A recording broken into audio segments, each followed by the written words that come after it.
Драги мои, здраво, добро дојдовте уште едно издание на Слушај вамо, ексклузивно за Република.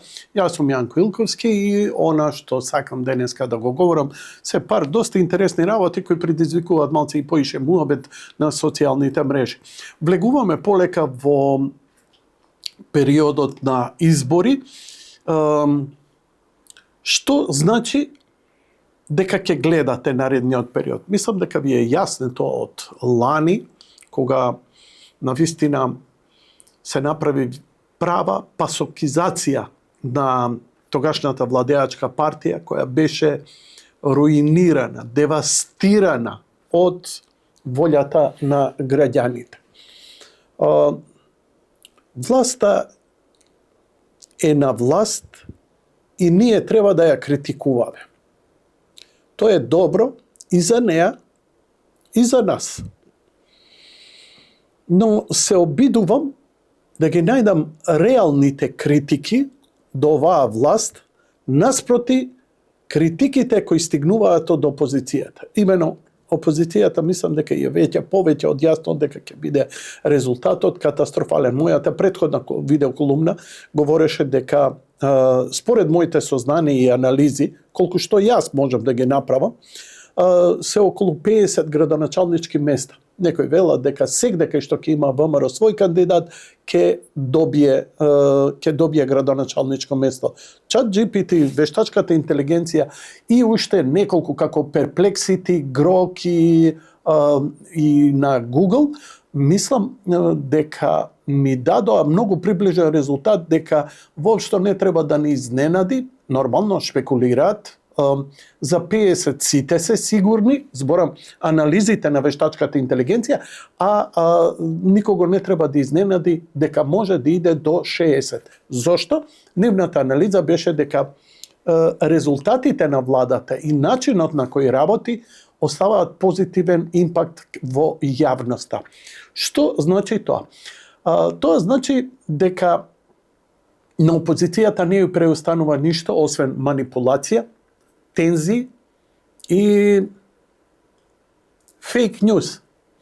Значи имате вие безкрупулозни портали кои никому не одговараат, не се ни под капата на Совет за радиодифузија и можат да објават што сакаат, како сакаат. И тоа е легитимно.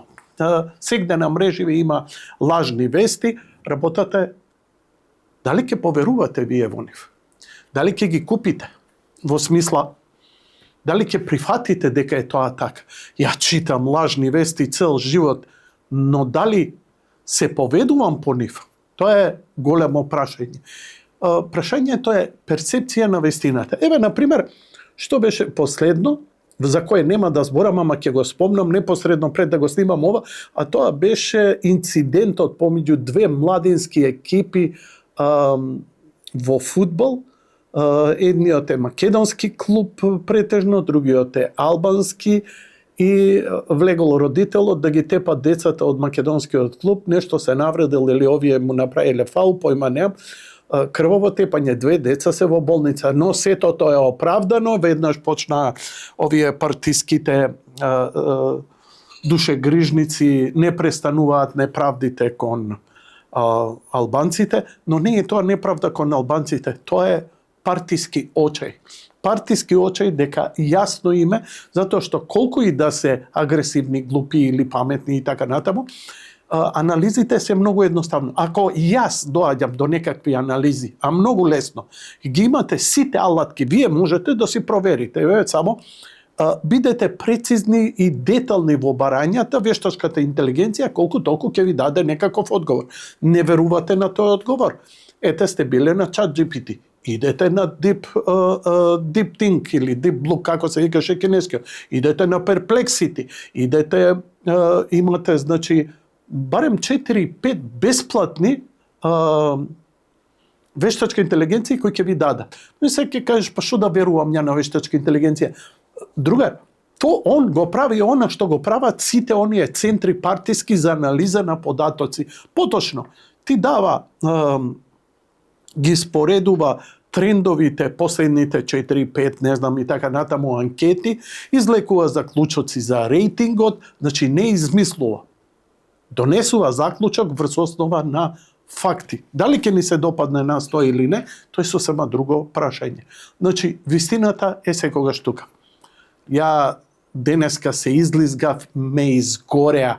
Имено, имаше надпис еден, Випро Ајвер, дали требало Ајвер или Ајвар, како било точно. И ја напишав дека словенците го заштитиле Ајварот, дека е тоа нивни, а тоа ми остана мене уште пред 15 години и се сеќавам дека тогаш имаше обид од Словенија да го заштити Ајвар како свое име, и ја после тоа бев 2 години аут, имав инфаркт и тотално имам дупка што се случуваше. Нормално, нити го заштителе, нити ништо.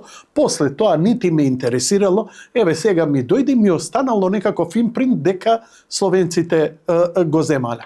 Секако после 1 сат се извинив на јавноста, не ми текна одма, после проверив на со вештачка интелигенција, ми вика не, имало обид 2010, но не успел тој обид, имало арбитража на Европски суд, тој кажал дека Ајвар е ред, и ја објавувам нормално извинување, се сипам со пепел, не избришав веста да испаднам доблесен. Не бе, брате, социјалдемокративе, која врисна, писна, пошто нема за што да се фатат. Нема што да се фатат. Не се. Се сипам ја сега со пепел, викам управо сте, јас сум лошиот, ја спасите македонската јавност од невистината дека словенците ни го украле Ајварот, вие праведно љубивни, а ја ѓубрето лажливо. Нема врска. Интересно е што, знаеш, тоа хејтот, кој си бе ти, Јанко бе? Ти си небитен. Ако сум небитен, што толку многу се занимавате со мене? Еве искрено да кажам. Што, еве, јас сум небитен, добро. Ама јас сум глуп, окей. Ти си небитен, добро. Ти немаш никакво влијание, добро. Ти немаш ова да... Окей. Што се занимавате со мене? Наш министер се занимавал во еден коментар пред неколку месеци сум спомнал нешто негативно за неговата работа. Значи, не сум постирал ја како наслов во коментар. Ја небитниот, кој не ме викаат на никакви, да речам, владини телевизии, дебатни емисии, се согласувам, јас сум небитен, така. Како бе тоа, секој детал од збор, тогаш мој се следи. Нема врска. Сакам да кажам, улавоста моја е проблем. Знаеш, немам влакна на јазикот, да, сум навивачки. Јас сум демохристијанин, јас сум десничар. Јас сум десничар од дете. Десничар сум откако станав полнолетен. До тогаш бев левичар. Признавам. Бидејќи, така, треба малце да си глуп за да идеш социјалдемократија. Треба малце. Или треба да е лукративно. Но да се вратиме друго. И додека јас се сипам пепел што сум излажал за Ајварот, и овде Сорос ботоиве сега ликуваат, на Фејсбук сум малце помирен. Налетувам на една вест каде го испејуваат Коце Трајановски. Зошто? Изјавил, вика, за година дена ние асфалтиравме, направивме 101 километар автопатишта. Еве и овие истото го прават. Кој еве и овие? Наспрам Таче, кој рече дека направиле 2000 километри автопатишта. Македонија нема, со се старите, оние изронети, нема 2000 километри автопатишта. Значи излезе мртов ладен, излажа. И никој од нив ни да се побуни, мачиња, добро што демократија се кажа. Ко се лажа? А ја ќе ви кажам, дека го следам Коце, затоа што лично го познавам. Сметам дека ми е и пријател. Сметам дека е еден од најспособните луѓе во Македонија што ги изродила. Сметам дека е човек чесен до коска, дека не лаже, не краде, не манипулира, едноставно го знам лично, неспособен е. Он да сака ќе здътка. Он нема таков лукративен тон, не може секое племе и со вискито да мал. Леле, како фраере! Бане, ти си, Господ тебе, ти ги реши светски, дајте ми Нобел. Боже ме прости. Коце е во право. Министерството за транспорт и врски никогаш повеќе нема сработено во Македонија наназад колку сакате години. Еве, 3 точки ви оставам, пополнете. Коце за година дена. Коце има скоро 70 години, видите моја виталноста, видите моја транспарентноста, видите му го ставот. Кога сте го фатиле Коце да лаже? Кога сте го фатиле Коце во некоја афера? Коце е кроток човек, Коце е вреден човек. Заврнува дошто он со гумени чизми трчаше и не го правеше за пиар. Он стварно сака да е таму, да се отнуваат тие затнати делови, да поправа, да прави, да крпи и така натаму и така натаму. И добро е што Александар Николовски, министер за транспорт и врски и вице-премиер на Македонија, го зема кај себе. 101 километар. Александар не ги манипулираше парите, ги пушти. Но за да му се заврши тоа на терен, му требаше човек од доверба кој знае дека тоа сака. Коце ваѓа која ќе види, Коце која ќе види асфалт, брат, додека тоа него тапацира, он не може да спие. Но стварно он е човек како измислен лик од филмови. И феноменално е што ние го имаме како реали стварно. И направи 100 километри. И нека наредниве 4 години 400 километри автопатишта се направат во Македонија. Вау, човече, 400 километри да се направат. Имаме ние и за крпење во меѓувреме. Како да не се радувам кога најавија дека до 2030 година треба да имаме пат директно до Битола.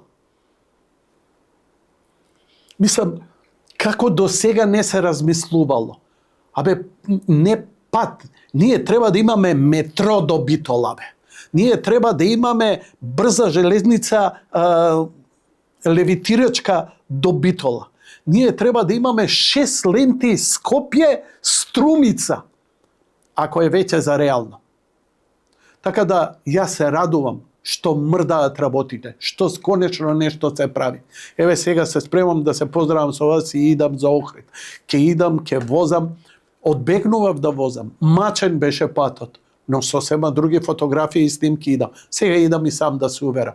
Што да се уверам? Го видов тоа. Му верувам на Коце. Не е се завршено, ама се прави. Мрдна од место. Она претходното беше не лет во место, лед во подземје, човече, дупка, само закопување. И конечно, драги мои, морам да ви ја прокажам сликата, која исто така у моментов предизвикува доста контроверзи. А тоа е свет на кулата на водно. И сега има доста муабети, се разврза околу тоа, требало, не требало, било повисоко од крстот, чинело, не чинело и така натаму. Лично ќе ви кажам, сметам дека ако сме ставиле таму крст, тоа е тоа. Тоа треба да биде највисокото од идеолошки. Но тоа е мој поглед. Но не се сите со таков идеолошки светоглед. Знаете, ќе ве подсетам дека нашите цркви, сте биле во Марков манастир, сте биле во Икс цркви, сте виделе цркви закопани во земја или подкопани под земја или неколку метри во земја или и така натаму. Значи, со векови не смееле да ни забрана да градиме цркви, но за да не доминираат спрема например од другата религија, спрема џамиите, ги терале да ги градат малку пониско, демек понижувачки. Дали го понижија христијанството? Не зборам македонски народ или ова или ова, зборам христијански. Христијаните, дали ги понижија? Дали го понижија христијанството? Не. Христијанството е создадено да биде понижувано. Какви ќе бидат твоите последици, да си одговориш, тоа е сосема друго. Дали ово понижување, ја не можам да кажам. Но можам да кажам една работа. Како помлад сум бил во торањот на Авала, торањавале. Тоа е една висока кула за трансмисија на радио и ТВ сигнали, која нашите душебрижни НАТО другари ја бомбардира. Овие повторно изградија, а горе имаше ресторан кој ротираше. Нема никогаш да го заборавам. Фантастична гледка. Имаш целиот оној ротирачки пейсаж. Јадевме, пиевме, седевме таму, фантастично. Истото ќе го има и во оваа кула. И сега тоа не чинело. Зашто? Па ќе се расипела планината, ќе иделе со коли до таму. Ало бе, која планина? Монт Еверест ли е ова? Што е ова? Кораб, Триглав, Шара, Титов врв? Водно е бе, брате, цело Скопје треба да е таму. Со тротинети ако треба. Не е ова планинарска планина, никогаш ни била ни ништо. Океј, ја ги разбирам, тие неколку души, нема заштита. Не можеш ти Скопје да го направиш 1.000.000 души и да викаш е ова заштитена зона. Умре тој. Умре тој филм кога го направивте Капиштец без план, надвор од закони. Зошто надвор од закони? Ај друг пат ќе ви кажам, но само ќе ви кажам една. Зграда до зграда каде што никаде никогаш во свет не е градено и нема паркинг, нема игралишта, нема инфраструктура. Ја направија. И уште се гордеат со тоа. Ако? Но ќе идам сега со нешто сосема друго. Значи, ќе имаме уште една атракција во која нема странец да дојде. Прво, која ќе се симне, ќе се слика кај фонтаната, кај Александар Македонски, еве ја ќе кажам. Александар Македонски е не воинот на конј. Викајте ја како сакате. За мене е таа Александар Македонски. И ќе отиде да руча Пантелеймон, македонско село, и ќе се качи и до овдека да го види тој спектакл.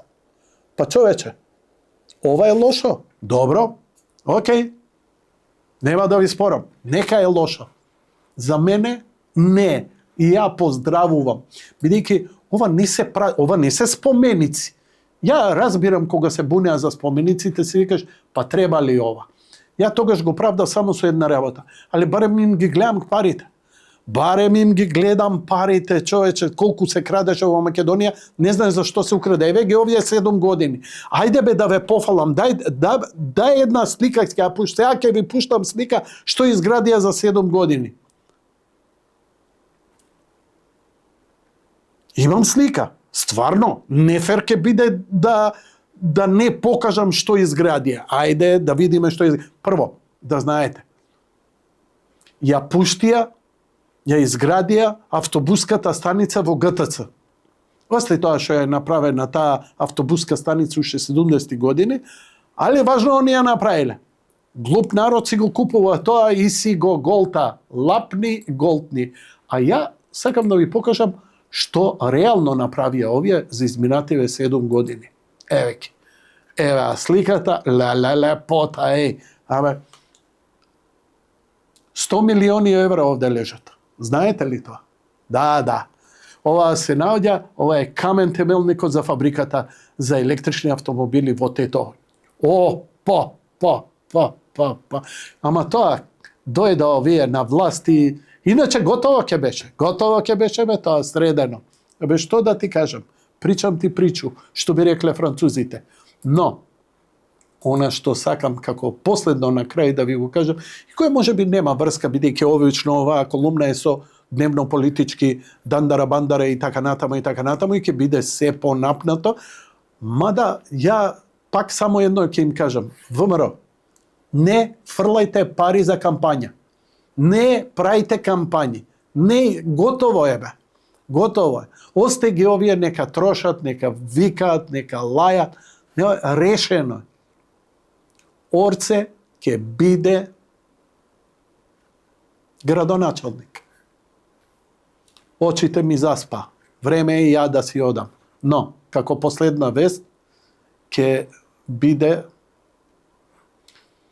веста дека протестантска црква премина во православие во Англија.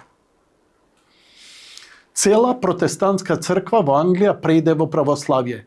Евангелистичката конгрегација што стана православна ја слави својата прва божествена литургија.